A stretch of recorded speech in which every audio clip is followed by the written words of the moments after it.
मोदी के अंदर काबिलियत बहुत है और इतनी काबिलियत है दूसरे देश के प्रधानमंत्री उसके पैरों में क्यों झुकते हैं। गीदड़ होते हैं ना, गीदड़ वो कितने ही झुंड में आ जाए ना, बब्बर शेर की दहाड़ी काफी होती है।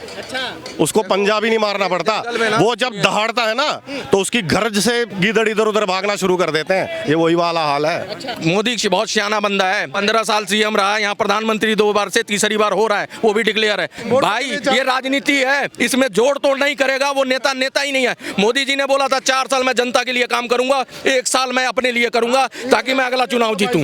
चुनाव जीतेगा तो कुछ करेगा ना, जब जीतेगा ही नहीं तो क्या करेगा। हर नेता अपने लिए करता है भैया, वो कोई बड़ा अलग से नहीं करेंगे और राजनीति में सब जायज है। कह रहे हैं कि भाई जब गठबंधन की सरकार आएगी तभी बेरोजगारी दूर हो सकती है। ना ऐसा कुछ ना है। 60 साल में ना हुई तो ये क्या हो जाएगी।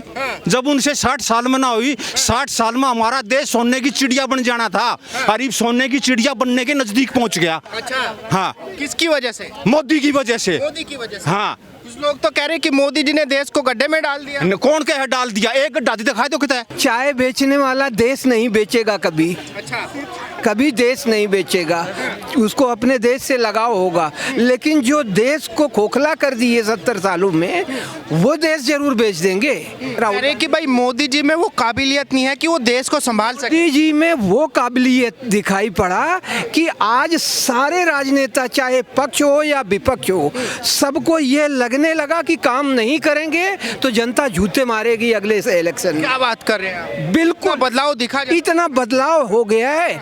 अब भगवंत मान ने कहा कि कोई कांग्रेस से हमारा समझौता नहीं है। गठबंधन जो इंडिया गठबंधन हो रहा था, इधर बंगाल में ममता दीदी ने मना कर दिया, उधर उन्होंने मना कर दिया। मतलब ये दिखाना चाहते हैं कि हम यहाँ काम कर रहे हैं और यहाँ हम जीतेंगे, इसलिए कांग्रेस की आवश्यकता यहाँ नहीं है। मतलब पूरे देश में ऐसे हो जाएगा। लेकिन जो विपक्षी नेता हैं कह रहे हैं कि भाई देश को एक विदेश से पढ़ा लिखा नेता चाहिए, जैसे राहुल गांधी हैं। राहुल गांधी देश को बेच देगा, ये बेच देगा, ये आपको लिखित तो मिल रहा है।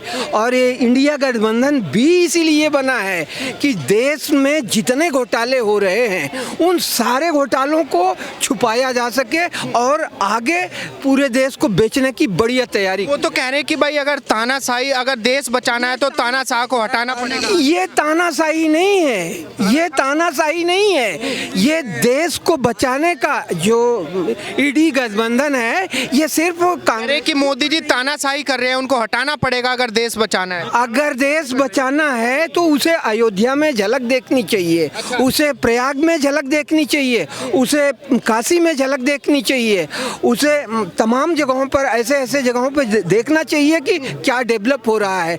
8 खरब रुपए जो है अयोध्या में खर्च हुआ है। तो ऐसे काम जब हो रहे हैं, उसको ये नहीं दिखाई पड़ता होगा कि 9 साल में हमारी सेना, जहां इसके पहले मनमोहन सिंह के समय में 3 घंटे नहीं ठहर सकती थी, दुश्मनों के सामने खड़ी हो सकती थी, इतना रसद मसाला नहीं था, गोला बारूद नहीं थे। आज वो स्थिति है कि दुनिया इस भारत देश को जो है अपने लिए बुलावा मांग रही है कि आकर के हमारा शांत करवाओ। देखिए, भारत की आर्मी तो अपने हौसलों पे जंग जीती है। कई बार उनके पास में असला भी नहीं रहा, तब भी उन्होंने जंग जीती है। चाइना के साथ हो, पाकिस्तान के साथ हो, इतने सैनिक मारे गए हमारे उस स्थिति में, उसके बावजूद भी जीती हुई जमीन जो है छुड़वा दिया। उसके बाद भी कितने बांग्लादेशी सैनिकों को, यहाँ पाकिस्तान के सैनिकों को जो है छोड़ दिए।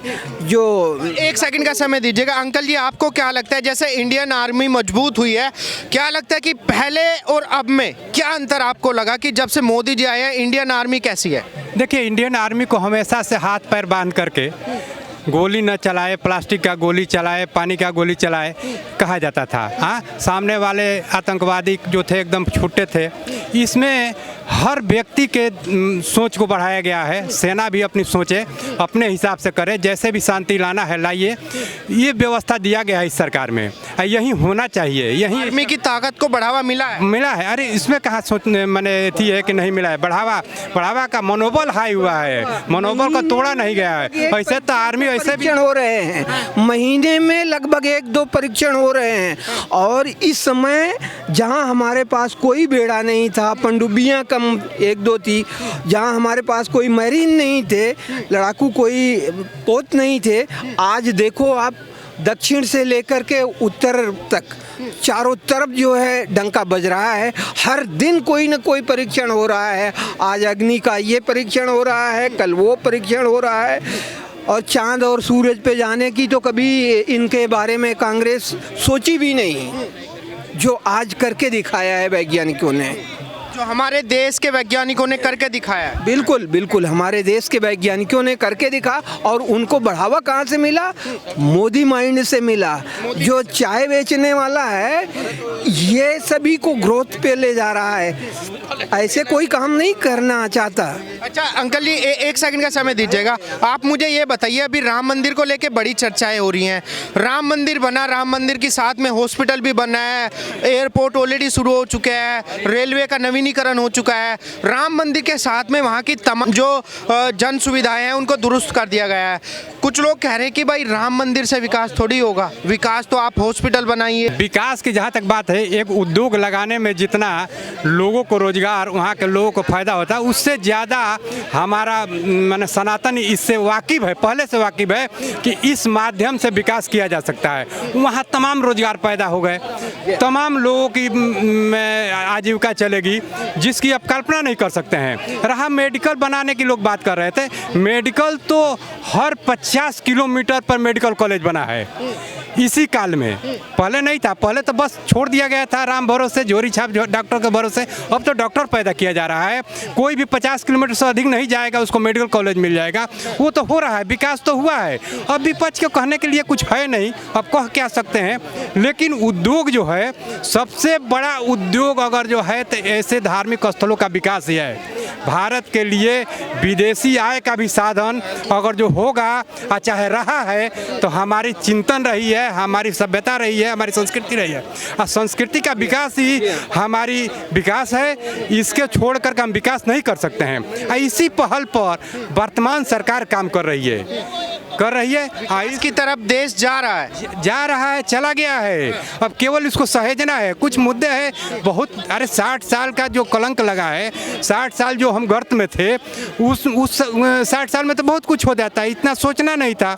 हाँ, लेकिन अब उसको मेकअप कर लिया गया है। अब विकास के पटरी पर चढ़ चुकी है, जनता भी जान चुकी है, जनता किसको वोट देना है, किसको लाना है जान चुकी है। इसको भड़काने से किसी को कुछ फायदा नहीं होने वाला है।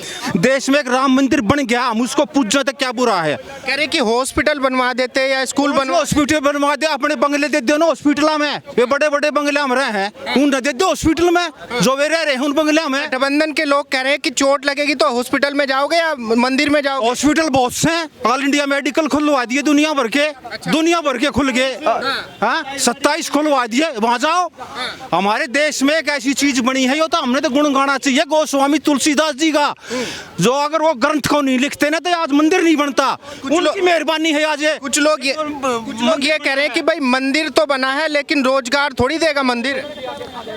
कौन कौन कह रहे कि मंदिर रोजगार कई, अरे लाखों को रोजगार मिलेगा वहाँ। कोई दुकान करेगा, कोई परचुन्नी की दुकान करेगा, कोई प्रसाद की दुकान करेगा, कोई होटल खोल लेगा, वहाँ लाखों आदमी को रोजगार मिलेगा। कौन कहे रोजगार नहीं मिलेगा? ये विपक्ष के नेता क्यों नहीं मानते? हाँ, वे ना मानो, उनकी अपनी सोच है, उनकी अपनी सोच है, अपनी सोच को अपने पास रखो।